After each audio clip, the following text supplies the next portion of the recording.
All right, Alexander, let's discuss the defense ministers' meeting and what is now looking like to be something that's inevitable, which is rapprochement between Erdogan and Assad, Turkey and Syria. So we had the defense ministers of these countries get together and kind of lay down the groundwork for an eventual meeting of both leaders of these countries.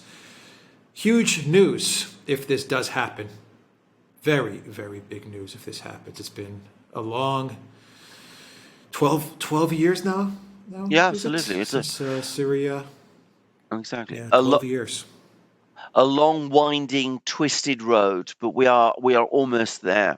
Now, a couple of weeks ago, Erdogan was saying that in order for there to be a summit meeting, there has to be first a meeting of intelligence chiefs. Well, there have been several of those, Turkish and Syrian intelligence chiefs. There have been several of those already. Then he said the defense ministers need to meet. They've just done so. They met in Moscow. Shoigu, the Russian defense minister, was present and he was mediating this meeting. So we had the Syrian and Turkish defense ministers meeting. And then Erdogan said after the defense ministers meet, the foreign ministers need to meet. And Cavusoglu, the Turkish foreign minister, has just said that he anticipates that there will be a meeting of foreign ministers, Syria, Russia, and Turkey, sometime in January. Early in 2023. He said that he's going to be meeting himself one-to-one with Lavrov fairly soon. So there'll be another meeting of the foreign ministers, and that will then clear the way for Assad and Erdogan finally to meet.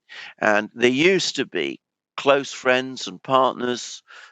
They then went through this terrible war in which Erdogan attempted to overthrow Assad. That has clearly failed. He's got an election that he's got to win in a short time. He needs to try and get all those Syrian refugees back to Syria. He needs to find some way of ending this crisis in Syria, which has become very unpopular in Turkey. And he also needs Syria's support to deal with the Kurds. So that's the incentive for Erdogan to move. And for Assad, obviously, if Turkey closes the border to insurgencies, to Islamist insurgents, to jihadi groups, well, that is the effective end of the Syrian war. All that's left then is to tidy up the situation with the Kurds and to get the United States out of Syria, and with Turkey on board with Syria. To be straightforward about it, there's very little prospect of the United States being able to cling on. It would be regionally isolated, and the US troops in eastern Syria would be, frankly, at considerable risk if they stayed there. A huge diplomatic win for Russia and for Putin. They've shown tremendous patience to try and get this deal worked out, and it looks like it's happening. And a huge loss for, I would say, the Obama administration, who started down this road of trying to overthrow Assad, and a massive loss for the neocons as well. What do you think they're going to try to do to spoil this as we head towards the finish line, the final stretch? They're going to pull every single pull out every single stop, pull every string to try to get Erdogan defeated in the pending elections.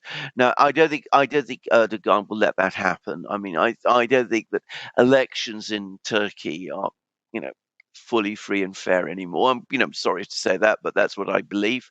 And I think besides which, Erdogan still has a critical mass of support within Turkey. And I think he'll be able to keep it together. But the way they will do that, the way they will try to undermine Erdogan's position, is by creating more problems in the Turkish economy. And of course, Turkey has high inflation. The lira has been, shall we say, unstable. Erdogan has idiosyncratic views about interest rates, which many people feel stand in the way of an economic stabilization in Turkey. And the United States still has substantial levers to create disruption within the Turkish economy.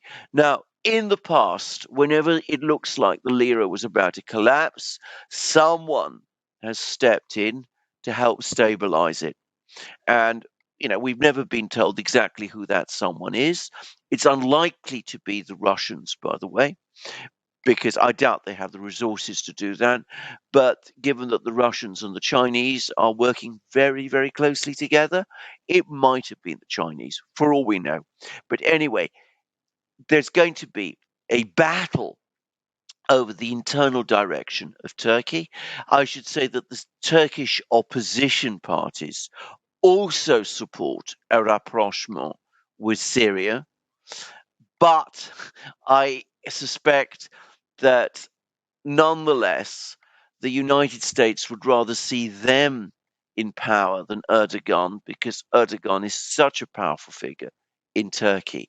And the Russians, for their part, difficult partner that though they find Erdogan to be, would still prefer him in power because ultimately he's the guarantor that this process will be continued through to its conclusion. So that's going to be the battle. It's going to be over the internal direction of Turkey, and you're going to see major attempts to try and destabilize the situation in Turkey. And indeed, just before we did this program, I saw reports of a major bomb attack in a Turkish city.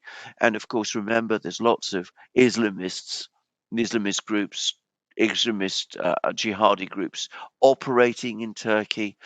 Who knows?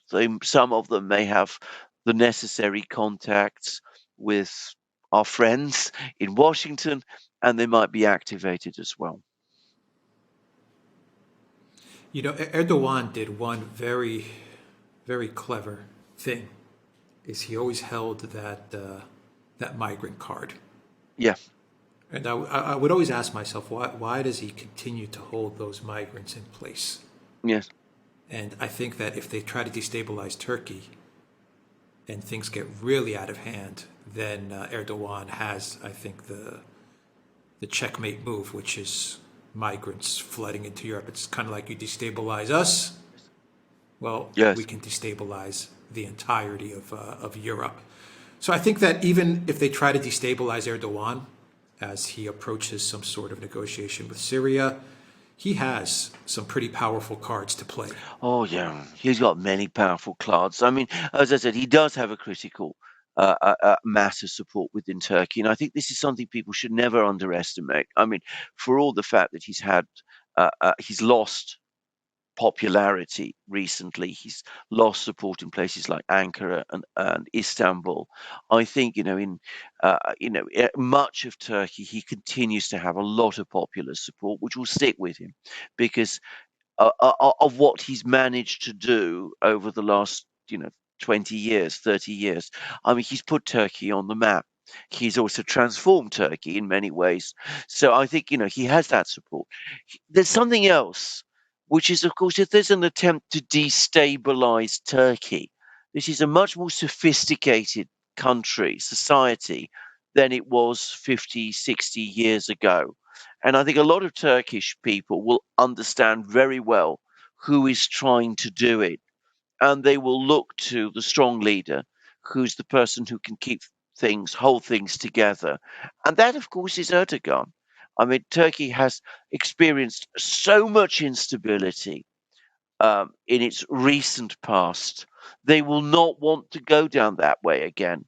And if they feel, that somebody's trying to destabilize them, I can very easily see that that will result in a backlash and a pushback, and that should not be underestimated. My own view is that whatever problems Erdogan experiences over the next few months, and they could be significant, I think he will come through, and I think he will remain Turkey's leader for the foreseeable future. All right. Another big winner out of this deal, if it does come to pass, is Iran, I imagine. Absolutely, of course it is. I mean, it strengthens. You can almost starting to see a kind of belt of northern countries in the Middle East: Turkey, Iran, perhaps even Afghanistan, where the Taliban are now having very close talks with the Russians. you could start to see that there's a sort of line of countries that are starting to emerge, and it makes it much more difficult, it seems to me, to start anything against Iran, especially with Syria stabilized, and Syria is going to continue to be a very strong ally of Iran, and of course Iraq also. Okay. Any final thoughts before we wrap this Yeah, I up? mean, this is going to. I mean, let us not underestimate. I mean, I said I think Erdogan will pull through. He'll get through this, but let's not underestimate what's going to happen in Turkey itself. We're going to be getting an awful lot of news out of Turkey over the next few months, and a lot of it could be, I'm afraid, rather grim. I mean, I would not be surprised to see quite a lot of violence there. In order to derail Well, this in meeting, order to you mean? in order to Yeah. derail this meeting, I mean, bear in mind a lot Derail of these Erdogan in general Islam in the media.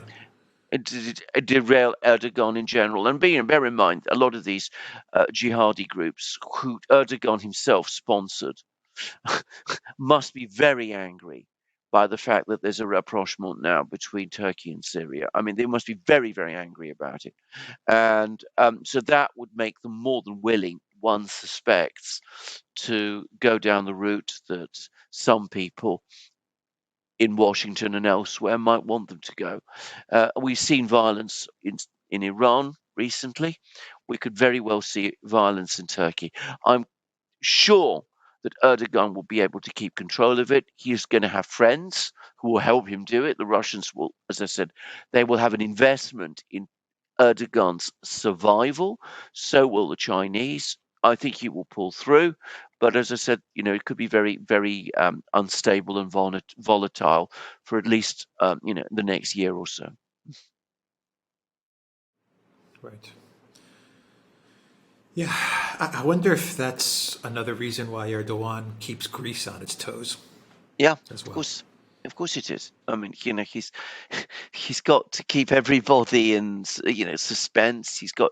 I mean, you're absolutely right, by the way, about the leverage he has over the EU with all the migrants who, to be clear, they don't want to stay in Turkey either. They don't want to go to Syria, but where they want to go is Berlin and Paris and those sort of places. Undoubtedly, that is the case. So, I mean, he can always open the floodgates. He's always in a position to do that, and he might do it, if he's pushed. And of course, he's keeping the Greeks tense and under stress as well. He's a master at these games. He's very, very skilled at this. Must be very, very exhausting for him to do. But he's now got the Russians at his back, probably the Chinese as well. We'll see. We'll see how he's able to pull it together. I'm confident he will. Okay. We will end it there. TheDuran.locals.com. Look for us on Rockfin as well. And go to the Duran shop. 10% off. Use the code. Good day. Take care.